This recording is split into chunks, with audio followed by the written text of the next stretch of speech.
তিতাবৰত বাঢ়নী পানীৰ সংহাৰী ৰূপ অব্যাহত আছে। চৰাইপানী নৈৰ মথাউৰি ছিঙি শেহতীয়াকৈ জলমগ্ন তিতাবৰৰ কেইবাখনো গাঁও। ১ নং আৰু ২ নং জোনাকী মণ্ডল গাঁও, নাওপেটা, মহিমাবাৰী, ৰাঙলীবাৰী, কুমাৰভেটিকে ধৰি বহুকেইখন গাঁৱৰ বাসিন্দাই ঘৰ-দুৱাৰ এৰি আশ্ৰয় লৈছে পথৰ ওপৰতে। বানৰ প্ৰকোপত বিস্তীৰ্ণ খেতিপথাৰ ডুব গৈছে পানীৰ তলত। ভঁৰালৰ ধানৰ পৰা আৰম্ভ কৰি ঘৰৰ সকলো বস্তুৱেই পানীত ডুব যোৱাত ব্যাপক খাদ্য সংকটত পৰিছে অঞ্চলবাসী। সমান্তৰালকৈ দেওবাৰৰ পৰা বানত ডুবি থকা পৰিয়ালসমূহক তিতাবৰ সমজিলা প্ৰশাসনে কোনো সাহায্যৰ ব্যৱস্থা নকৰাত প্ৰশাসনক লৈ ক্ষোভ উজাৰিছে বানাক্ৰান্তই।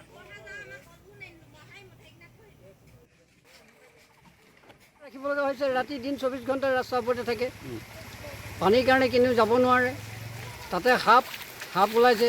সাপৰ উৎপাতত ঘৰৰ ভিতৰত থাকিবলৈও বিপদ হৈছে।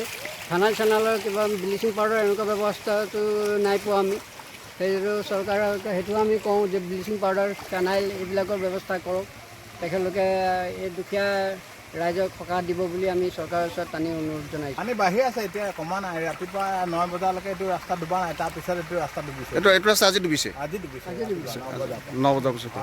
আচ্ছা, কিমান মানুহ ইয়াতে মানুহ সোমাই গৈছে পানী? এতিয়া প্ৰায় আপোনাৰ আমাৰ এইখিনি ১৫০ ঘৰমান মানুহ ডুবিছে। ১৫০ মান হ'ব। এখন গাঁও ১ নং জোনাকী মণ্ডল গাঁও বুলি কয়। আপোনাৰ আমাৰ এইটো ফ্লাড এফেক্টেড এৰিয়া তিতাবৰ সমষ্টিৰ ভিতৰত। আৰু আপোনালোকে নিশ্চয় দেখি আহিছে, অনুমান কৰিছেই প্ৰায় এনেকৈ ডুবি আছে। ইয়াত বানপানী মানে খুব প্ৰভাৱ বেছি। এই নাগালেণ্ড এইটো পাহাৰটোৰ পৰা পানী আহে, চৰাইপানী নদী আহি আপোনাৰ এই মথাউৰি ভাগিলে, সেইদিনা মথাউৰি ভাগি এইটো পানী পৰিছে ইয়াত। তাৰপৰা এইফালে আকৌ ভাগিলে সেয়া। তাৰপৰা এই কাকডোঙা নদী, যিখন কাকডোঙা নদীৰ উভতনি পানীটো আহি আমাৰ এই জোনাকী মণ্ডল গাঁৱৰ পৰা ধৰি ২ নং মণ্ডল গাঁও বুলি কয়, এই চোৱা গোটেইখন আপোনাৰ এই বানাক্ৰান্তৰ এই সকলো ৰাইজে অসুবিধাৰ সন্মুখীন। এতিয়া কঠীয়াটো